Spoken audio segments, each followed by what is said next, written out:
Congratulations, Wendy Lefkoff.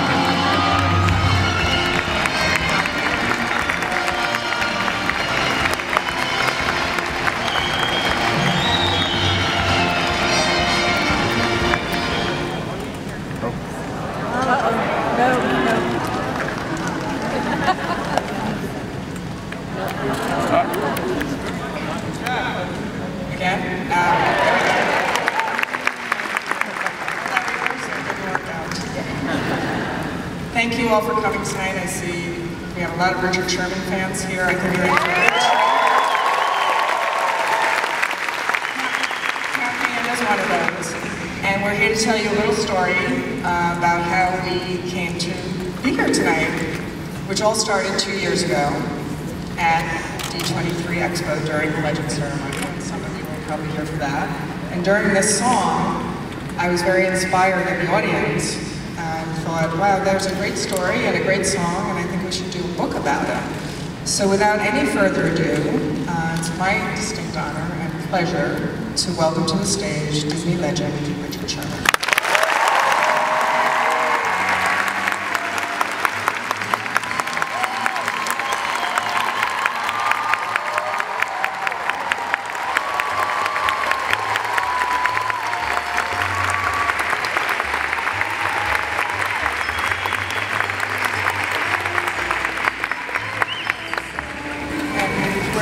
Start and tell you a little bit about the project. So, Richard, I'll let you take over your...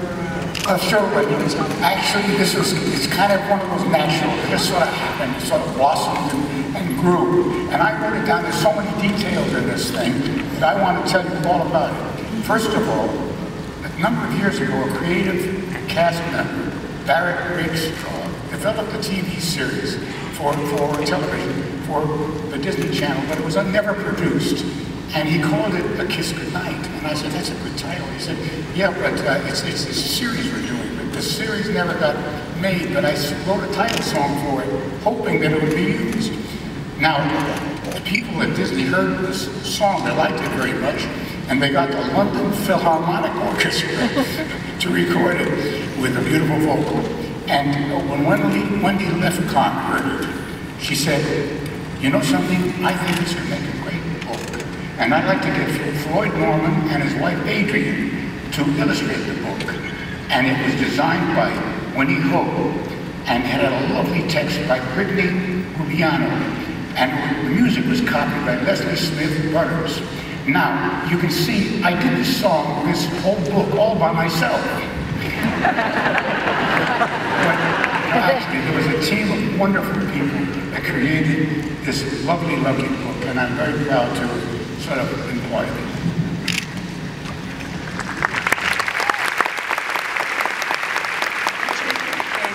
Many visits our office in Glendale, California, and here's a picture of him doing some work. You can see all the artwork in the background, and it really was an effort together. And as you can see here, what better way to find a great illustrator than to partner one legend with another? And so now it's my honor to welcome to the stage Floyd Norman.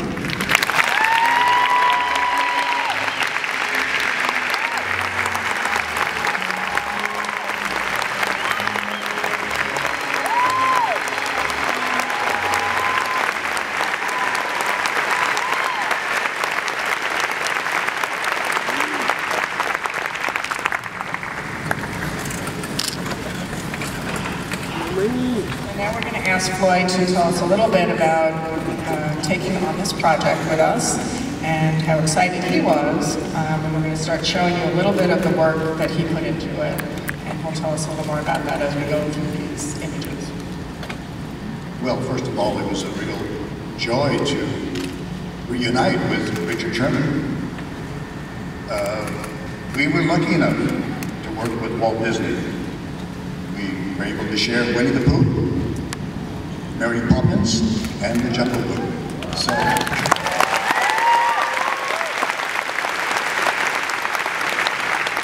we were young kids back then.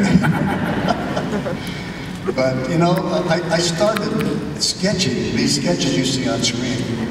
Diane Disney Miller asked me to sketch these things, and I held on to them. We never used them in the Walt Disney Family Museum, but I had these sketches and I kept them, and when Wendy introduced me to this book project, I thought I can start digging deep and find some of these sketches that I'd done years ago and make them a part of the book. So here's Marceline, Missouri, where we had the opportunity to visit, where Walt Disney spent his years as a kid. Certainly influenced Walt because, you know, you watch the Disney movies, you read the Disney storybooks, and you really see what an important part of Walt Disney's life Marceline played.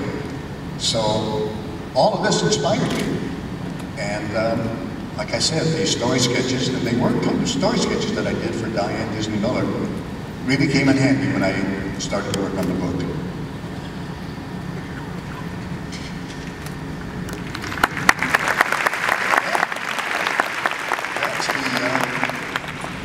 That's the farmhouse, you know, where Walt Disney lived as a kid.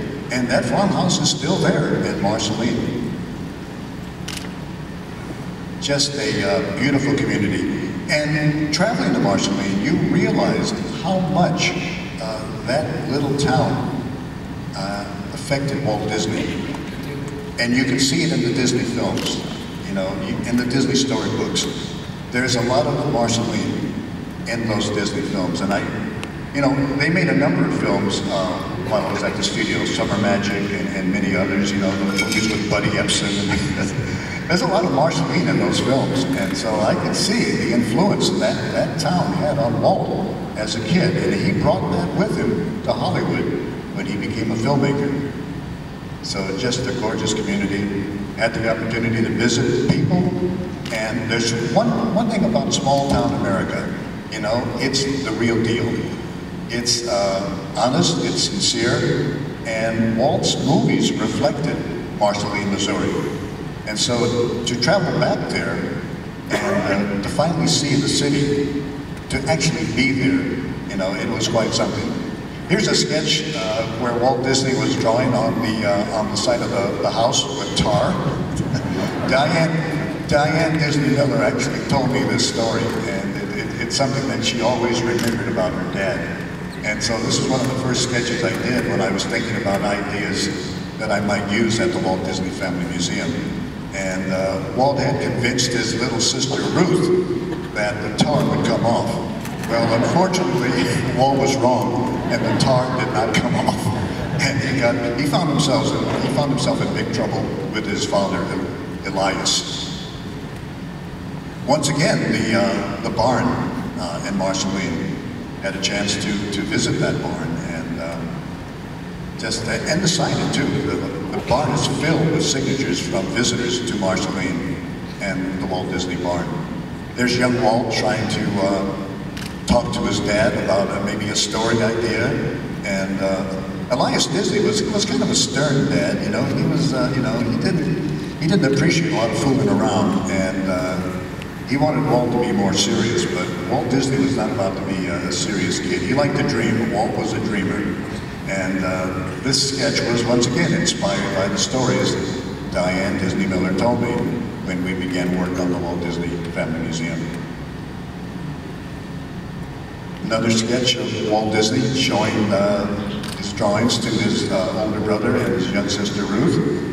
Here's another story that Diane told me when Walt Disney earned a nickel by drawing Rupert the horse. And I think he got a nickel or a quarter. I think Walt found out there was money in this drawing thing. So it was fun just to play around with these ideas. And being an old Disney storyteller myself, I wanted to tell stories with images. Walt was a visual storyteller. And he passed that on to all of us young kids who were working for him, those of us lucky enough to be in the story department. And so, you know, these images just came to mind, and I thought of Walt sitting, you know, sitting watching the fireworks in the sky when he was just a kid, and enjoying that bit of entertainment, because he didn't have a lot of money, he couldn't afford a lot of things. So a fireworks show was free entertainment, and that was a big deal for Walt Disney. This is a sad incident where they had to sell the farm and they had to auction off a lot of the equipment and animals, and this was kind of a sad time in Walt Disney's life. And years later, when Walt Disney traveled to Europe, he enlisted in the, as an ambulance driver during World War I. And there we have the ambulance that Walt drove when he was a young man during the First World War in Europe. So, and this is an idea. I thought of this sketch of Walt Disney leaving Kansas City, headed for California. And this was my first take of Walt leaving. And it turns out this was not a good idea. The big deal wasn't so much Walt leaving Kansas City, but Walt arriving in Hollywood to begin a new career. Had the opportunity to travel back to Kansas City and visit Union Station. Believe it or not, Walt Disney bought I think he bought a first-class ticket when Walt believed in traveling first class. So he spent, the last few dollars he had to buy a first-class ticket to take the train west to Hollywood and begin a new career. So it was great going back to Kansas City. And here's a sketch of young Walt Disney working on ideas for a new character. He had, unfortunately, lost Oswald, the Lucky Rabbit. So he had a new idea for a new character. Came up with something, I think. Another sketch I did of Walt Disney when he would take his daughters to the park and they would ride the carousel. And Walt wasn't real pleased with the parks, the amusement parks of his day, and he thought he could do much better. He thought he could build a better park. And so I love this sketch. Here we have, we're working on the book, Kiss Goodnight. Richard would come over and we would just have a grand old time hashing out ideas, doing sketches and pitting the sketches up on the board. Sometimes Richard would go to the piano and play and sing for us and disrupt the workplace. I'll just jump in here now. For those of you who are familiar with Floyd's work, which I'm sure most of you are, you're probably saying, well, that color back there on that screen doesn't really look like Floyd's work. And now we're going to show you who did that work, and that is none other than Floyd's beautiful and very, very talented wife, Adrian.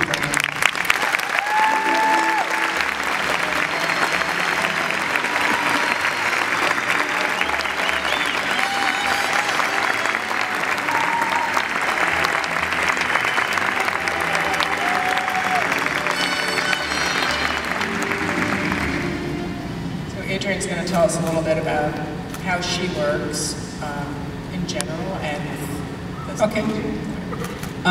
It's funny, I didn't know I was going to be on this book. I'm going to be nice, but it was a surprise to me. But I was told that I was going to illustrate the book, and my style of painting is kind of a more old-fashioned oil paint kind of a look. And these were some paints that I did for fairies, which I loved working on fairies for about 7 years. And they were just wonderful, and I had it in my mind that this is how I would illustrate Floyd's pencils. But my boss at Disney Publishing, Ken Shu, said, you know what, we need for Floyd's ink lines, his drawings to come through. The book is about Richard and about Floyd, and I said, you know, you're right. So I need to come up with a way of painting this book that allows the Floydness to, yes, the Floydness to come through. So it took me a while to figure it out, and because the book has a lot to do with the fireworks, I had to come up with a way to really, really illustrate that. So, but yet still be Floyd. So Floyd actually drew the fireworks for me, and then I did some fun stuff in Photoshop and painted it. And it was a lot of fun, and actually ended up being a lot easier to do because I just didn't have the time to paint full-on illustrations for this book. And this style was so much easier, and it just fit the book, it fit the style, it fit everything about it. So in the end, it ended up being pleasurable to work on. I think that's the word I prefer. I'm glad you finally accepted my drawings. Well, he's right. I didn't initially. And this is a very special photo that we wanted to share with everyone. You'll recognize Diane Disney Miller and Richard and Floyd. I guess we can all tell where they are. Everyone tell a little story about that day. Well, there's something wonderful about that picture. There's a lot of reasons why it's very nostalgic. First of all, the three of us got together, Diane, Disney Miller, Floyd, and myself, and we were talking about things at the Walt Disney Family Museum. And we took a little breaker and we sat down on this bench which overlooks what's it called, the Golden Gate Bridge in San Francisco. And I was explaining that the library is the very barracks. It was an army barracks at one time. It was the barracks in which I stayed the last few months of my army career before I was discharged. And I would look at that very view when we were talking about that. As I sat on this bench, and it's very meaningful to me because it was so touching. I'd been a slowly little corporal in the army being discharged, looking at this vast, beautiful scene, feeling miserable, and here I was feeling wonderful. We were talking about doing projects together. So, yeah, and it's very sad that it was only months later after this photograph was taken that we lost Diane Disney Miller. Yeah. So this brings back a lot of memories. She'll always be with us, and she's part of it, you know. Right. And we all think that she would really love this book. And our next element of bookmaking, piece of lesson of bookmaking too, is to kind of decide the design direction and how a book's going to look. And I tapped on the shoulder one of my favorite partners in crime, who I work with on many, many special projects. And it's now my pleasure to welcome to the stage Winnie Ho.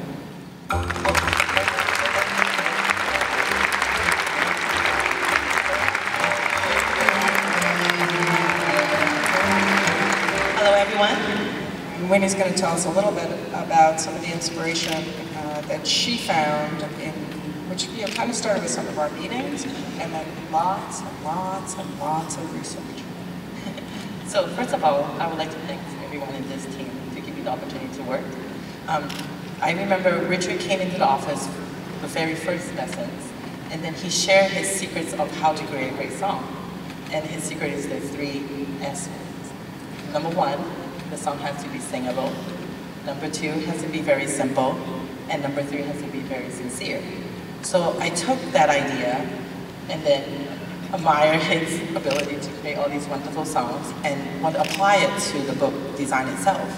It was a great opportunity to work with an amazing musicians, an amazing artist, and great writer and an editor. And then so I wanted to create a book cover that is simple, sincere, and readable. As I was doing research, I found this wonderful poster by the Walt Disney World 40th anniversary. It was a combination of using collages of all the different rides. I was like, perfect, Richard, and created all these films and illustrated, and I can use all those images. But then how to apply the musical part into the artwork, into a great design. So then the cover came, and then we had multiple sessions, and then we just like, oh, we could have fireworks, we could have this and that. So that's how the cover came along.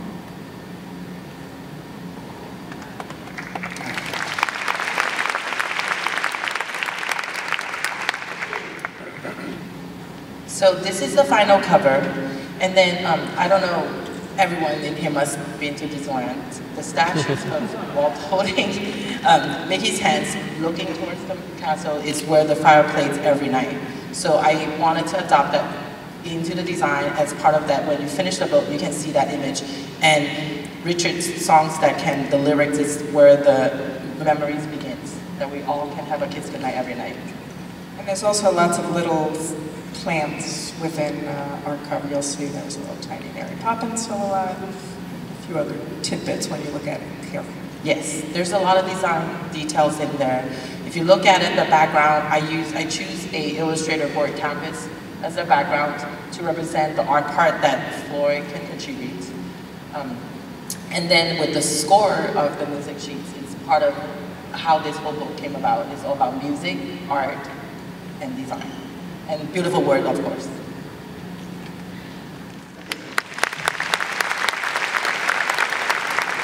And then I carry that music notions throughout the design that you can see.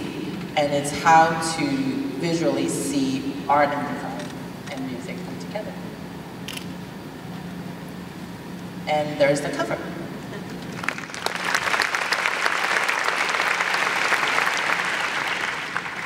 And there's our favorite picture. I must say that it was a joyous experience working with all these gifted people, all these various, very, very refined talents coming together as one to make this thing, because it really was such a collaboration, and a very happy collaboration, because everybody had a wonderful time. I don't think we ever had a bad word together. I mean, it was, oh, you can't do this, or what did you do that for? I mean, You don't know about Floyd and Adrian when they went home. No, it was just great fun, and I remember vividly all those meetings we had together. You were always on the telephone with us. You had the telephone box there. We were in California, she was in New York, but you were right there in the room with us, and we were having these wonderful meetings together. And it's amazing how this book came together, because it was really, truly a happy collaboration. So there was one last element, well, two last elements, but the first one I'm going to tell you about is the fact that while Richard is a prolific writer, as we all know, and he wrote a beautiful story which opens the book about the history of the song and where it all came from, we kind of realized that he had never written a spare picture book text. And so we decided that it was time to bring in one of our favorite writers, who we're also lucky enough to call Disney Press editor within our Disney Publishing Group. And so now I'd love to welcome to the stage Britt Rubiano.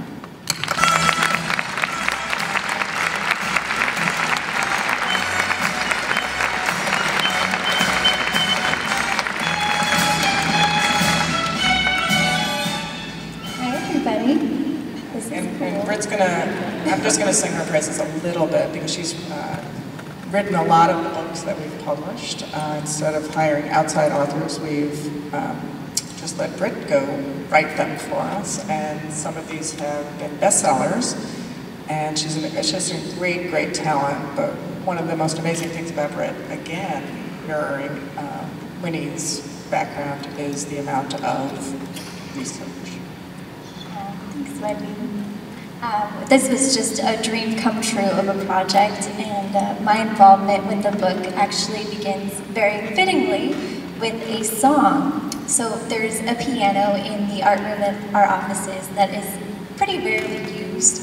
And one day I was sitting in my spot in editorial across the hall, and I could hear someone playing it, and I stopped what I was doing and listened and was like, hey, that's really good. But, you know, went back to my work, didn't think much of it. Until the next day, when Winnie, our fabulous designer, came up to me and said, did you hear Richard Sherman was in the office and he was playing for us? And I was so bummed that I missed him. I was like, no. You know, because I'm sure like many people here, I'm a big Sherman Brothers music fan.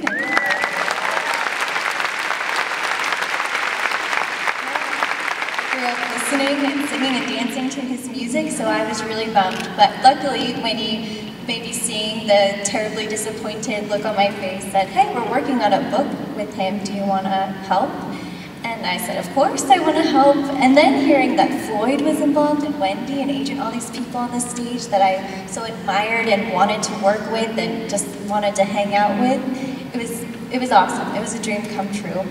So then we were off to the races to create the manuscript, and a lot of it involves Walt's life, and we see fireworks inspiring Walt at various stages of his life. And to me, that just represents his imagination and his creativity, motivating him to keep moving forward and keep innovating. So we read a lot of books about Walt, and Adrian actually painted that cover right there, the Drawn from Imagination book. But my favorite research was listening to Richard and Floyd tell stories about working with Walt, or anecdotes that they had heard and really enjoyed. Some of it made it into the final book. Like Floyd was saying, while drawing on the walls of his family barn, or him dressing up as Abe Lincoln at school. But it was just such a wonderful collaborative process, and everyone was so generous with their talent and their time to make this something really special. And in the end, I did get a moment with Richard at the piano, which was amazing.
And I hope everyone caught that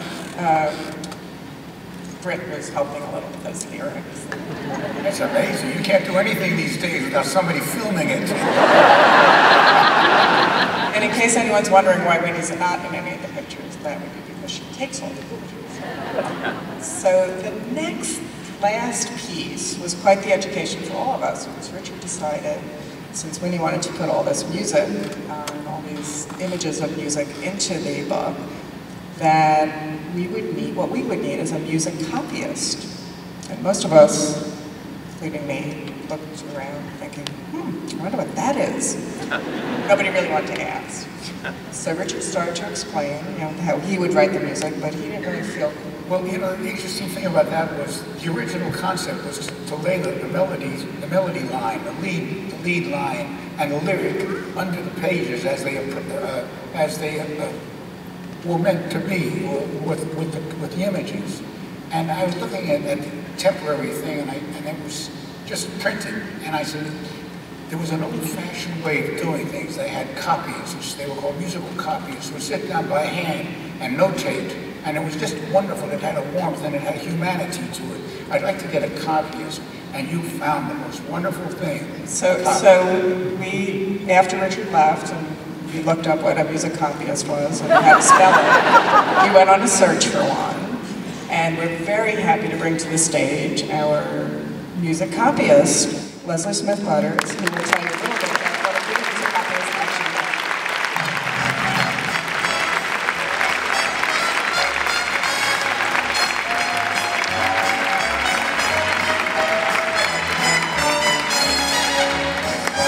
Hello, everyone.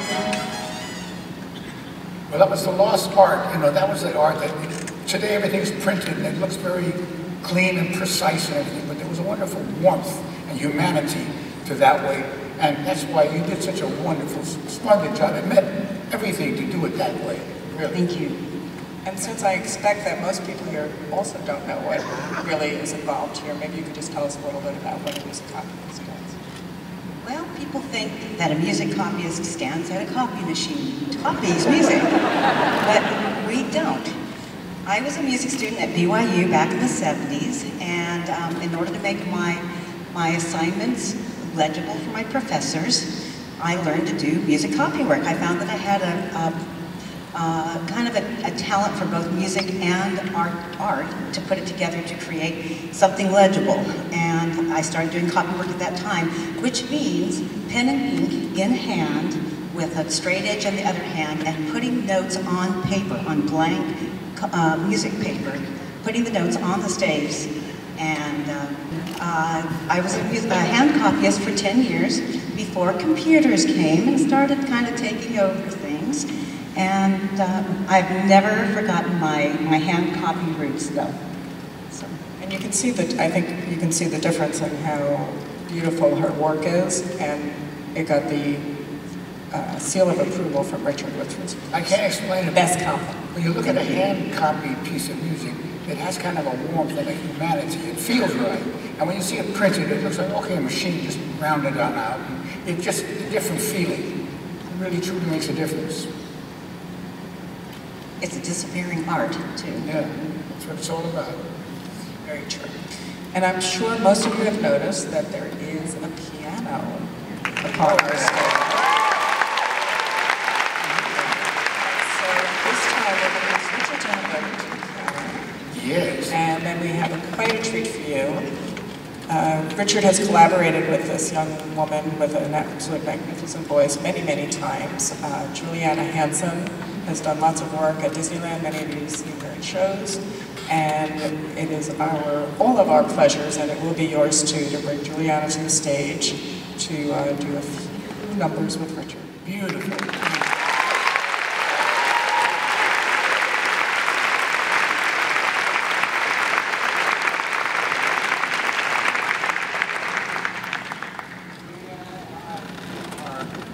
I think I'm on camera here. Juliana and I are old partners. We've done a lot of wonderful things together, and it's always been a joy working with her. But nobody sings it more beautifully than she does, and I'm going to have her sing this brand new song for you.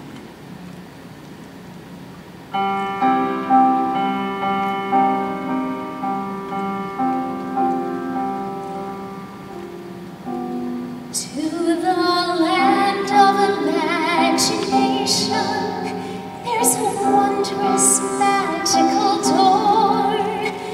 No one knows where the door is hidden, yet we've all been there before. For within every heart lies a secret that reveals a mystery. And the secret is this: just a gentle kiss is the key.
a special, special occasion, I'd like to have Juliana sing Walt Disney's favorite song.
all, I just want you to know one thing. We all live together in this wonderful world, and we always say, I did something. But you never did. It's a combination of so many people that do things. And I'm so very, very proud, for example, of being part of this book, because it came brought from so many wonderful people, as I said earlier. And I just feel that it's a wonderful celebration. And I hope you all enjoy A Kiss Goodnight. You know the recording on it. You'll hear the recording, and you'll have the book forever. So I hope you enjoy it, and thank you very much.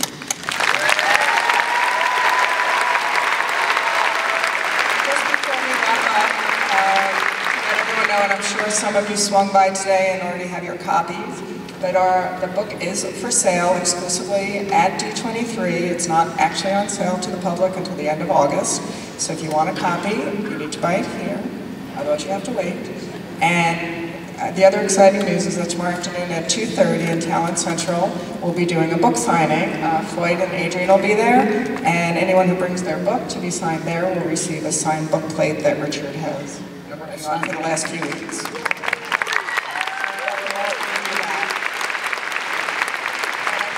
think I speak for our team, Richard, to just say to you that, and Floyd, this has just been joyous and an honor and a privilege for all of us.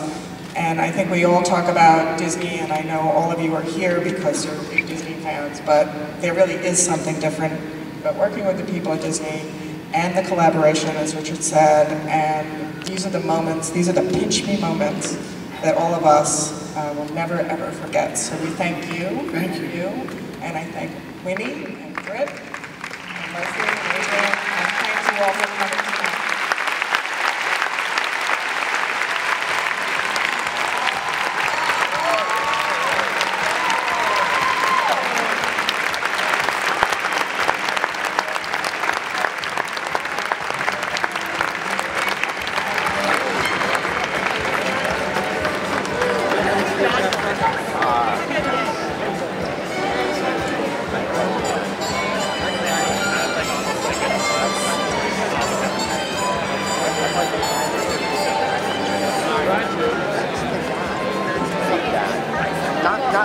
Forget the writing for the writing part. That's the guy that was playing that